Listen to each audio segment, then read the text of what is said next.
Easter eggs na abertura, Will Hallam, ataque do Pennywise, nome do chefe de polícia, Juniper Hill. Nesse vídeo vamos comentar 30 detalhes no segundo episódio de Welcome to Derry. Então, vamos nessa!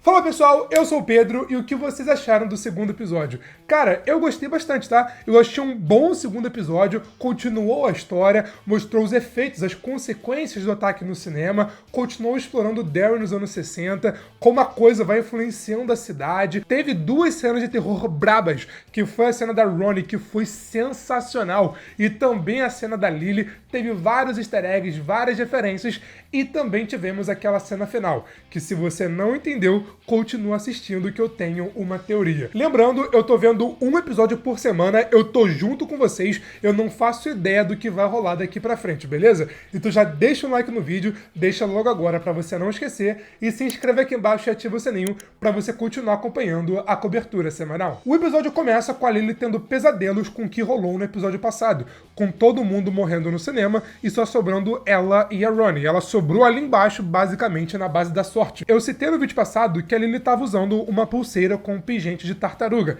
e muitos de vocês citaram que a tartaruga falava abaixe-se e proteja-se. A Lily se abaixou, se protegeu e até por isso ela ficou viva. Mas também um pingente ali de tartaruga, ele serve como um amuleto pessoal para dar sorte, e como vimos, deu certo. Já que, por exemplo, a Suzy também se abaixou e se protegeu, mas acabou sendo morta. Aliás, duas curiosidades sobre isso. Os atores que fazem o Phil e a Suzy são irmãos aqui na série e também são irmãos na vida real. Eu achei isso um barato. E agora, como 3/5 das crianças morreram no primeiro episódio, a HBO teve que atualizar o pôster da série. Saíram Ted, Phil e Suzy, e agora tem Will, Rich e Marge. Eu achei isso genial. Logo depois que a Lily acorda, temos a abertura aqui da série. A HBO tem esse padrão. Geralmente não tem uma abertura logo no primeiro episódio, mas tem do segundo em diante, e esse é o caso de Welcome to Derry. Eu achei essa intro bem legal e eu separei alguns detalhes interessantes. Ela começa mostrando a estátua do Paul Bunyan, que até veríamos sendo construída mais à frente no episódio. Temos uma criança olhando para um bueiro, que é uma clara referência à cena do George do Pennywise, e ali embaixo um cartaz de desaparecido, porque o Pennywise já tá atuando. A cena da galera pulando no lago me lembrou muito essa cena lá de It 1. Lá atrás temos a mesma ponte que vimos essa cena do Ben sofrendo bullying no primeiro filme, a coisa com seus olhos amarelos brilhando e com tentáculos, e o tentáculos é uma referência a uma das formas que ele assume mais pro final do livro, né, na parte ali do ritual. Uma jovem, Juniper Hill, que até veríamos a Lily indo parar no final do episódio, uma família na frente de uma casa, que me lembrou muito a casa do Pennywise, bombas nucleares, que tem tudo a ver com o período que a primeira temporada se passa, a tartaruga ali no canto referenciando a Maturin, uma criança chocada vendo a mão de um palhaço, e a mão, né, era do Pennywise, o próprio Pennywise pulando e usando uma arma para matar alguém, uma gangue sendo assassinada, que acredito eu ser a gangue Bradley, que veremos na segunda temporada, e o Pennywise ali. É só para mostrar o como ele influenciou em tudo isso, né, influenciou no massacre. O acidente na siderúrgica de Derry, que veremos sendo adaptado na terceira temporada. O coelho ali pode referenciar uma das formas que o Pennywise assumiu para orquestrar tudo isso, e toda a intro é o som de A Smile and a Ribbon, do The Patient and Prudence. E especialmente com esse final, eu acho que ficou bem claro. Essa é a intro da série. Não vai ser uma intro que vai mudar cada episódio, como House of the Dragon, Game of Thrones, ou até The Last of Us em alguns momentos, sabe? Não, a intro mostrou alguns eventos que vão rolar na primeira temporada, na segunda e na terceira. Então deve ser a intro fixa aqui de Welcome to Derry, e eu particularmente achei a intro muito bem feita, um toque ali anos 60, a música ao mesmo tempo que combina com o tom da abertura, também chega a ser meio melancólica pro contexto, eu achei bem legal. E se tiver algum outro detalhe na intro que eu não citei, me conta aqui nos comentários que eu menciono no próximo vídeo. O episódio em si começa com dois policiais vigiando a casa do pai da Ronnie só pra conseguir uma brecha pra prendê-lo. Ali no muro vimos uma propaganda de um Pickles. Pickles é bem presente em Derry e até já seria meio que uma provocação da cena que veremos a Lily mais à frente.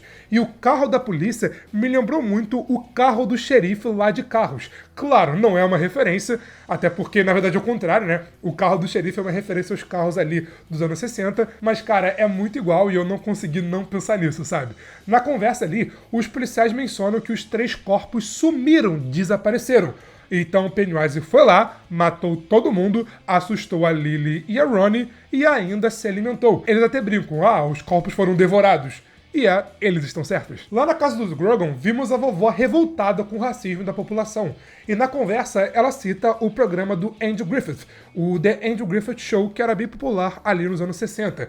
A vovó tá tão revoltada que compara a Ronnie com a Nora Charles, essa que era uma personagem que apareceu nos filmes sobre o Thin Man. Na casa do Leroy, tá tocando You Send Me, do Sam Cooke. Tem até um vinil ali, cara, muito irado. E ele tá lendo o The Dairy Press. A manchete fala sobre o Kennedy e sobre a guerra do Vietnã, mas lá embaixo diz que tá rolando uma campanha para a proibição de testes nucleares. As mães estão pedindo a proibição dos testes porque, radiação acaba influenciando no bebê, acaba criando vários efeitos colaterais, até por isso vimos o bebê mutante no episódio passado, então achei esse detalhe bem interessante. Para a felicidade do Leroy, logo depois chegam Charlotte e o Will, a sua esposa e o seu filho. O Will, esse garotinho, é o pai do Mike Holland, um Mike que aparece no primeiro It e também aparece no segundo. E aqui uma curiosidade, no livro, quem conta a história do incêndio do Black Spot para o Mike é o Will. O Will conta ali no hospital pouco antes dele falecer por conta de um câncer. Mas aqui, no universo do Andy Muschietti,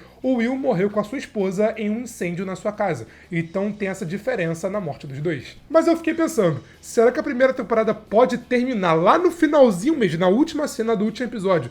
Será que ela pode terminar mostrando o Will Hallam adulto, contando a história sobre a primeira temporada para o seu filho, para o Mike, contando, claro, antes dele e da sua esposa morrerem no incêndio?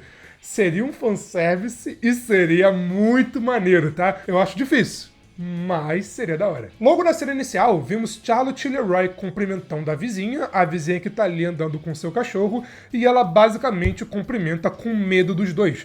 E o mesmo acontece mais vezes quando a Charlotte vai andar pelo centro. Todo mundo olha pra ela como se ela fosse estranha, como se tivesse algo de errado. Nos anos 60 tinha muito racismo, todo mundo sabe disso. Mas em Derry era ainda pior porque tem a influência da coisa. Tipo, a coisa, pra vocês entenderem, a coisa é o Pennywise, tá? É o seguinte, se tem uma pessoa que já é ruim, quando a coisa tá acordada, essa pessoa fica ainda pior. A coisa não vai atrás de adultos necessariamente, ela foca em crianças porque são vítimas mais fáceis. Mas só dela estar acordada, ela já vai meio que apodrecendo toda a cidade de Derry e afetando toda a população. Então até pessoas que não eram ruins inicialmente, quando a coisa desperta, elas começam a ter algumas atitudes, algumas ações. Então, por exemplo, o racismo, que já era grande nos anos 60, quando a coisa tá acordada ali em Derry, cara, é ainda pior. Logo na entrada da escola, vimos que a cidade tá com um toque de recolher de noite. Eles ainda nem sabem que tem um alien que se veste de palhaço e tá matando geral, e já começaram a se prevenir. E a primeira pessoa que vimos na escola foi a Marge. A Marge agora que faz parte do novo grupo de protagonistas. Essa primeira cena dela é simples, mas mostra o quão as crianças são influenciáveis, sabe? Ela queria se aproximar ali do grupinho popular, do grupinho que tinha atenção. Ela começou, por exemplo, a zoar o moleque que a outra era afim. Aí na cena do refeitório, ela começou a falar mal da Lily pra ver se conseguia se enturmar, mas aí a Patricinha deu um choque de realidade nela. Ah, você tá usando o mesmo suéter de ontem? Haha, pobre. Eu sei que não é uma referência, mas esse arco da Marge aqui no segundo episódio me lembrou muito o arco do Steve lá na primeira temporada de Stranger Things. Eu acabei de rever a série, então, tá tudo bem fresco e eu percebi várias coisas. E tem mais duas semelhanças com Stranger Things ao longo desse episódio. A boca que tá ali na barriga da mãe da Ronnie no ataque da coisa me lembrou muito a boca do Devorador de Mentes lá na terceira temporada. Fora que a cena da Lily sendo sufocada pelo Pickles é uma cena igual à cena da Eleven sendo sufocada pelos tentáculos do Vecna lá na quarta temporada. E se você não sabe, toda terça-feira às 6 horas tá saindo um resumo de uma temporada de Stranger Things aqui no Good Nerd. Nessa semana saiu da primeira temporada, na semana que vem saiu da segunda, aí na outra da terceira e na outra o da quarta como aquecimento pra quinta. Sério, tá bem legal, cara. Eu tô me dedicando muito nesses vídeos e eu tenho certeza que vocês vão gostar. Vimos o diretor da escola prestando uma singela homenagem aos 3 que morreram no primeiro episódio. E o nome que me chamou a atenção foi do Ted. É Ted Yuris, mesmo nome do Stanley Yuris lá de It. Então os dois são parentes. diferentes. Eu até chamei atenção no vídeo passado porque o irmão do Ted era muito parecido com o Stanley. E pelo visto foi proposital porque ele é o pai do Stanley, já que não pode ser o Ted porque o Ted morreu. Então olha aí as peças se encaixando. Então na série já tivemos o pai do Mike, que é o Will, já tivemos o pai do Stanley, que é o irmão do Ted, e tem mais conexões que eu vou comentar já já, então segura aí. Gostei que a Lily deu um chega pra lá na Marge. A Marge falou, nossa, tá falando com a Ronnie, se afasta dela, vem aqui pro nosso grupinho dos cupcakes. E a Lily deu um fora nela, e um fora merecido. Lily mandou bem. Falando nela, é até citado anteriormente que o nome da Ronnie é Veronica Grogan. No livro tem uma pessoa chamada Veronica Grogan. Ela acaba sendo uma das primeiras vítimas do Pennywise no novo ciclo, quando ele acorda com a galera ainda criança, não é na fase adulta, né? No comecinho mesmo ali do livro, sabe? A Veronica Grogan do livro é bem diferente da Verônica aqui da série da Ronnie. Então vamos ver o que o Andy Muschietti tá pretendendo pra Veronica Grogan aqui da série. Assim, a única pessoa que dá pra cravar que não vai morrer nessa temporada é o Will, já que o Will tem que crescer, ficar adulto e fazer o Mike pra ter It parte 1 e It parte 2. Agora, as outras 4 crianças, cara, não dá pra saber, é totalmente imprevisível. Falando no Will, vamos agora falar sobre o seu pai. O Leroy vai na sala do coronel, ele fala que prendeu quem o aterrorizou no episódio passado, ele diz saber qual era a arma, e quando perguntam por quê, ele diz que quer contar uma história pro seu neto. E o detalhe legal, porque quando ele aparece no começo do primeiro It, ele aparece ali com o Mike conversando com ele, sabe? E ele aparece naquela cena usando uma arma. Ok, foi um contexto bem diferente, mas ainda assim é uma conexão legal. Quando temos um panorama geral de Derry, vimos que ali no canto direito temos uma loja de tabaco chamada Bangor Till. E Bangor é o nome da cidade real que fica no estado de Maine, a cidade que foi a base para criar Derry, a cidade que inspirou Derry. E também é a cidade onde mora o Stephen King, ele mora lá até hoje. E tanto a série quanto os filmes foram gravados em Port Hope, no Canadá. E quando a Charlotte está andando pelo centro de Derry, ela passa por um beco e olha para ele. E esse é o mesmo beco que aparece muito no primeiro It. É aquele beco que o Mike é aterrorizado pelo Pennywise, mas depois ele é meio que salvo pelo Henry e seus amigos. Ele é salvo, mas o Henry queria fazer bullying com o cara, sabe? No caminho até a loja de carne, ela vê que o povo de Derry não quer que ali tenha uma estátua do Paul Billman. A gente sabe que vai ter a estátua, porque ela aparece muito nos filmes, né? Mas é curioso ver essa reação negativa da população. O Paul Billman, pra quem não sabe, faz parte de uma lenda do folclore americano. Ele era um lenhador com várias histórias, envolvendo o Grand Canyon, os lagos de Minnesota. Eu pesquisei e eu não achei nada que fala explicitamente por que a galera de Derry não gosta muito do Paul Billman, porque eles não aprovaram a construção da estátua, então eu vou dar a minha visão com base no que eu vi aqui nesse episódio. Seguinte, como é até falado pelo prefeito mais à frente, beleza, Derry fica na América, mas Derry não é América. As coisas em Derry funcionam de forma diferente. Derry, digamos que tem as suas próprias leis. Então tudo que é enaltecido ao longo dos Estados Unidos, lá em Derry, eles não gostam, não aprovam, sabe? E isso também tem muita influência da coisa, como até citei anteriormente. Só da coisa estar acordada, ela manipula as pessoas, as faz ter pensamentos ruins e ter atitudes ruins, como vimos muito ao longo desse episódio. Então, assim, a galera pode nem entender por que odeiam e estão contra a construção da estátua, mas estão contra porque o Pennywise ele provoca o pior das pessoas, sabe? E lá atrás da estátua tem um palco, e esse palco é o que temos essa cena lá de It 1, aquela cena sinistra. Um detalhe simples, mas bem curioso nesse episódio, é que a população de Derry enxerga os Hallown de maneira diferente, porque eles são diferentes porque são negros e a gente vê como a sociedade é muito racista. Mas os negros, que são diferentes, são uma das poucas pessoas normais na cidade.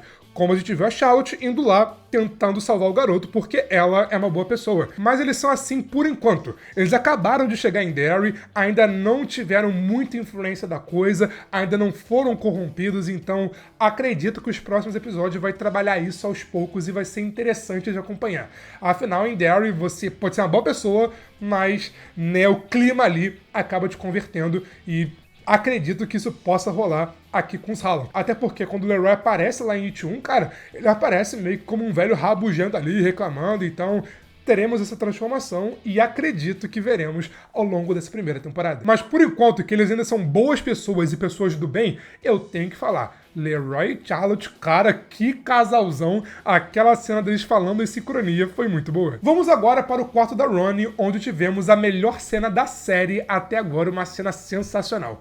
Detalhe que ali na sua parede tem um pôster de O Sol Tornará a Brilhar, de 61. Ali do lado tem um pôster de Adolescentes no Espaço, de 59. E ali do lado direito tem um outro pôster, mas eu não consegui identificar porque a cena tá muito escura. Ela vê o seu pai e a sua avó brigando, resolve se tampar com o cobertor e é aí que começa o pesadelo. Gostei muito desse começo de cena. Esse lance de você ficar com medo e se tampar com o cobertor, cara, é a coisa mais normal do mundo, né? Ela tava ali com medo, ouvindo muito barulho, muito caos, ela resolveu se proteger tampando o cobertor, e foi aí que a coisa agiu. E essa cena, cara, ela foi angustiante, meu coração ficou batendo muito forte, porque assim, eu me senti sufocado junto com a Ronnie. Andy Muschietti tomando muito bem na direção, mas a atriz da Ronnie, cara, ela brilhou. Que atriz boa, ela entregou muito, e velho, que cena aterrorizante. A coisa, ela sempre pega um trauma da pessoa e a usa contra ela pra assustá-la. Nesse caso, a mãe da Ronnie, ao que tudo indica, né, morreu ao dar à luz a ela. A Ronnie nunca conheceu a sua mãe. A sua mãe, por exemplo, nunca conheceu a sua filha. Então, tem essa lacuna na história. A coisa usou isso e criou toda essa cena aterrorizante. Detalhe que quando a coisa fica ali sorrindo, né, e vem um ventinho na cara dela, na hora eu lembrei de Invocação do Mal, por uma cena sinistra, e quando a boca ali na barriga abre, podemos ver os olhos amarelos da coisa, uma cena sinistra, e depois quando a coisa levanta e tenta dar um susto ali, um grito na cara da Ronnie, maluco do céu, que cena irada. Eu vi esse episódio ali terça-feira, umas 9 horas da noite, no screen da HBO, e de verdade, galera, eu tive pesadelos de terça pra quarta. Eu não tô de sacanagem, não tô contando piada. Eu tive pesadelo. Mas não foi com essa cena específica. Tipo, eu começava a sonhar e começava a ter várias coisas bizarras acontecendo nos meus sonhos. Tipo, eu acordava desesperado, voltava a dormir e pesadelo, pá, pá, pá, não parava. Aí quando eu peguei pra ver meu telefone pra ver a hora, era 3h03 da madrugada. A hora ali do capiroto. Maluco! Juro, eu fiquei cagado de medo. Botei um Ray Charles pra me acalmar. Eu acho que depois dessa noite, eu vou ver o Welcome to Derry de dia, tranquilo. Porque de verdade, cara, foi sinistro, tá? Voltando aqui à série, vimos os negros da Força Aérea de Derry indo ali a um bar pra tentar relaxar, falar besteira, beber uma breja, mas logo depois eles são expulsos porque o prefeito racista começa a dar as cartadas e o chefe de polícia, pau mandado, né, segue as ordens. E detalhe que atrás do chefe de polícia tem uma foto da Judy Garland, a famosa atriz, né, de Hollywood. E essa cena deixa uma coisa muito clara: não tem um lugar pros negros em Derry, tanto que eles foram beber e relaxar em um bar de brancos, porque eles não têm um local para poder ir, se sentir confortáveis, conseguir relaxar, e isso vai ser um dos pontos centrais aqui dessa primeira temporada. Não é spoiler, literalmente esse é o ponto de partida aqui pra história, tá? Então relaxa, não é spoiler. De novo, eu tô junto com vocês, eu só vi o segundo episódio, então fiquem tranquilos. Eles voltam pra base bêbados e conseguem entrar porque o Dick Hallorann tem moral lá dentro. Logo depois, vimos uma escavação dos militares e o coronel cita que tá confiando nos dons psíquicos do Dick. Como até citei no vídeo passado, esse é o mesmo Dick que aparece em O Iluminado e Doutor Sono, aquele cozinheiro que tem dons psíquicos, sabe? E aqui na série, ele tá usando seus dons pra ajudar os militares na escavação. O Dick, ele tem dons pra ler pensamentos, perceber coisas que ninguém mais percebe, ver coisas como ele ajuda ali, né, nos militares, ele percebe perigos e presenças sobrenaturais, como é até importante na trama de O Iluminado, e como esse episódio começou a pincelar que o Dick tem poderes, que ele é importante, acredito que teremos alguma demonstração, né? Pelo menos uma demonstração ao longo da primeira temporada, então vamos ver. E eu tenho que falar, cara, a transição do Dick vomitando e indo pro purê, caraca, Andy Muschietti, aí caprichou. Nessa cena também vimos 3 jovens ali observando tudo de longe com os binóculos. Esses 3 jovens farão parte do núcleo indígena aqui da série. O Andy Muschietti contou em entrevista que ele quer realmente focar na origem da coisa. E como os indígenas foram os primeiros que lidaram com a coisa e não conseguiram derrotar lá atrás, ele quer pincelar, mostrar isso, trabalhar a influência dos indígenas aqui na história. Então vamos ver o que nos guarda, né, para os próximos episódios. Após Ron e Lily brigarem, conhecemos o Rich, o Mini Elvis, cara. E eu achei ele hilário, gostei realmente dele, menino simpático. E o nome dele ser Rich acredito que seja uma referência óbvia ao Rich Tozer, lá de It 1 e It 2. E repara só, nessa cena ele aparece comendo empanadas. Empanadas, que é uma comida típica argentina, e o Andy Muschietti é argentino. E as cores da roupa do Rich lembram muito as cores do Independente, que é o time de futebol do Andy Muschietti. A Charlotte entra numa loja de antiguidade chamada Second Hand Rose, que é a mesma loja que aparece em It Parte 2, que tem até a participação especial do Stephen King. E aqui na série tem até uma referência ao diálogo que tem lá no filme. Se liga só. Baseball cards, bowling ball, beaver. Baseball card, bowling ball, beaver. Pô, seria muito legal se o Stephen King ele aparecesse na série e virasse basicamente o Stan Lee aqui do universo It a Coisa. Ele apareceu em It 2, que se passa nos dias atuais, apareceria aqui em Derry, que se passa nos anos 60, então teria uma discrepância muito grande, e ele aparece velho mesmo, aparece em outra loja, andando pela cidade, sei lá, ele só aparece ali sem explicação nenhuma, só pra mostrar que ele é uma presença constante aqui em Derry, assim como a Coisa, por exemplo. Eu acho que seria legal, cara. O que vocês acham? No quadro da sala de detenção, temos escrito Mike ama Christine. Mike referenciando ao Mike Hallon e Christine referenciando Christine, o livro de Stephen King que até inspirou o filme Christine, o Carro Assassino. Ali também temos o nome Susan, o que pode ser uma referência a Susan Brew, ela que foi a primeira agente literária do Bill e também a sua primeira amante. Falando em amantes, você pensou e eu também. O Will e o Ronnie têm muita química juntos, eles conseguiram ali se aproximar, a cena em si foi engraçada, mas não, a Ronnie não é a mãe do Mike, porque a mãe do Mike se chama Jessica. Eu não acho que o Will e o Ronnie vão ter romance porque são crianças, né? E eu acho que deu pra entender o que eu quero chegar, sabe? Mas, pô, os dois têm química juntos, então eles podem meio que formar uma dupla. Até porque os dois são negros, os dois sofrem bullying por serem negros, sabe? Tem muito racismo em Derry. Então vai ser legal se a série trabalhasse essa dinâmica, sabe? Antes de vermos a Lily, vimos vários cartazes de pessoas desaparecidas. E uma das crianças está segurando um palhaço. Uma forma simples, mas objetiva de falar que o Pennywise tá por trás disso tudo. Vimos a Lily falando com o chefe de polícia. E quando vimos ali a porta com o nome dele é Clint Bowers. Ele é parente do Henry Bowers, aquele valentão que ficava enchendo o saco no primeiro e no segundo filme. E agora que a gente vê que a canalice é de família, porque mesmo ele sabendo e a Lily sabendo que o pai da Ronnie é inocente e não tem nada a ver com o que rolou no cinema, ele meio que força a Lily a dizer que o pai da Ronnie é responsável, até pra prendê-lo logo depois, sabe? Na conversa, ele até ameaça mandar a Lily de novo pra Juniper Hill, o mesmo hospital psiquiátrico que a Lily até vai no final do episódio, após o surto lá do Pickles, e o mesmo hospital que vimos o Henry durante os eventos de It Parte 2. E quando a Ronnie vai na casa da Lily pra tirar satisfação porque a Lily mentiu, de novo, a atriz da Ronnie, ela manda muito bem, cara, essa menina tem futuro. Falando em coisa boa, vimos a cena do Leroy confrontando o racista, né, o Masters lá na prisão. Essa cena, cara, eu achei sensacional. Ela mostrou o quão Leroy é inteligente, estrategista e ligeiro. Ele bota lá uma arma e ele sabia que o cara não ia fazer nada porque o cara não sabia manusear a arma, cara. Muito irado. E depois, quando ele vai contar isso pro general, o general fala que tudo aquilo que vimos no episódio passado era um teste pra ver se o Leroy era realmente o homem que ele estava precisando. Na conversa, o general até cita que ele estava procurando um homem sem medo, que não é o Matt Murdock, e sim o Larry Hallam. E como vocês comentaram no vídeo passado, o ator do General Shaw é o James Remmer, acho que eu falei certo, o mesmo ator que faz o pai do Dexter. Eu só vi um episódio de Dexter da série original, eu vi lá com o Michel Aruca quando eu fui visitá-lo no escritório para gravar o Derivado Cast. Depois eu vi um episódio da nova série no evento do Paramount Plus e nunca mais vi a série. Será que eu devo um dia? Será que é tão boa assim? No dia seguinte, após todo o lance envolvendo o pai da Ronnie, a Lily vai no mercado e lá temos outra cena sensacional. Essa cena tem vários detalhes legais. Logo quando a Lily entra, um cara já fica olhando pra ela e fica meio que assim, já indicando que a coisa vai agir, que a coisa tá ali. E esse cara é até parecido com Bill Skarsgård. Não acho que foi uma referência, foi só uma coincidência mesmo. Toda a construção da cena me lembrou muito essa cena da Bev lá em It 2. A cena vai aos poucos mostrando que tem algo de errado, vai criando atenção e aí o terror começa. Agora, eu não sei se foi uma referência ou uma inspiração, mas as cenas da galera ali no meio do mercado, tipo...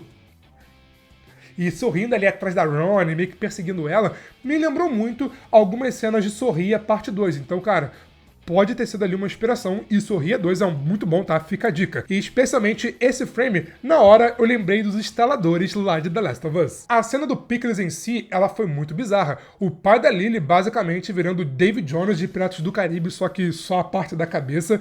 Uma cena nojenta, sinistra e assustadora, cara.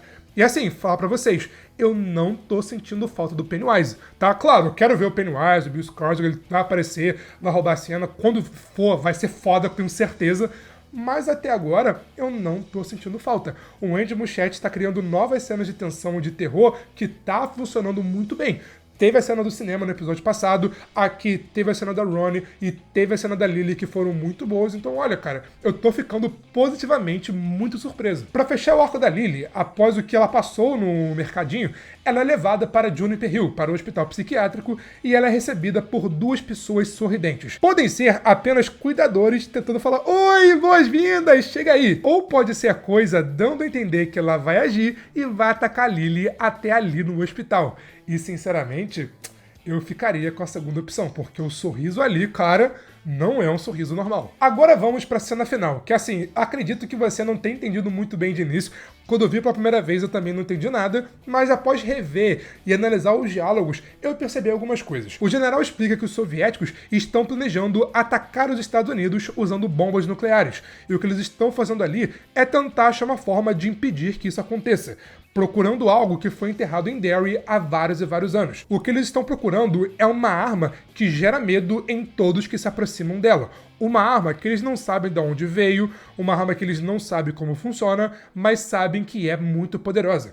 E no final do episódio, eles até encontram um carro enterrado. Um carro bem antigo, acredito que antes dos anos 50. Tem vários esqueletos de pessoas armadas, pessoas com dinheiro. E agora que vem a minha teoria. A tal arma que eles estão procurando é a coisa, o Pennywise. Eles querem usar o Pennywise como uma arma para ser usada contra os soviéticos. Porque, cara, se o Pennywise agir, não adianta nada, né?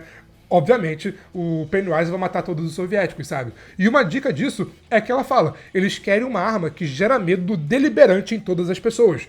E é exatamente isso que a coisa faz. E ele quer especificamente o Leroy para liderar esse projeto, porque, como ele fala antes, o Leroy não tem medo. E como a coisa se alimenta do medo, o Leroy, que aparentemente não tem medo, seria a pessoa perfeita para conseguir manipulá-la. Claramente, é a ignorância dos militares e o tombo na hora vai ser grande. Mas eu acredito que seja isso. Tipo, eles vão tentar procurar coisa pra usar a coisa como arma, mas mal eles sabem. Eles estão procurando essas coisinhas assim espalhadas pela cidade pra meio que montar uma rota e achar onde é o esconderijo da coisa. A gente sabe que é naquela casa toda ferrada que aparece no primeiro e no segundo It, sabe? Mas os militares não sabem. Então eles vão continuar procurando pistas, sinalizadores, como eles dizem, pra tentar achar a coisa, e quando acharem a coisa, eles vão lá. E acredito eu, quer dizer, dito não, tenho certeza que vai dar ruim. Ah, Pedro, e o que é esse carro? Esse carro faz parte de um dos sinalizadores para tentar acharem onde a coisa tá, né, o esconderijo da coisa, mas esse carro especificamente, será que pode ter a ver com a gangue Bradley, que até aparece no começo do episódio? Porque assim, é um carro bem velho, a galera já tá morta há muito tempo, tanto que só sobrou o osso, né, a galera tá armada, a galera tá com muita grana, então dá para tentar imaginar que foi uma grana roubada. Então, será que pode ter a ver com esse lance da gangue Bradley, que foi nos anos 30?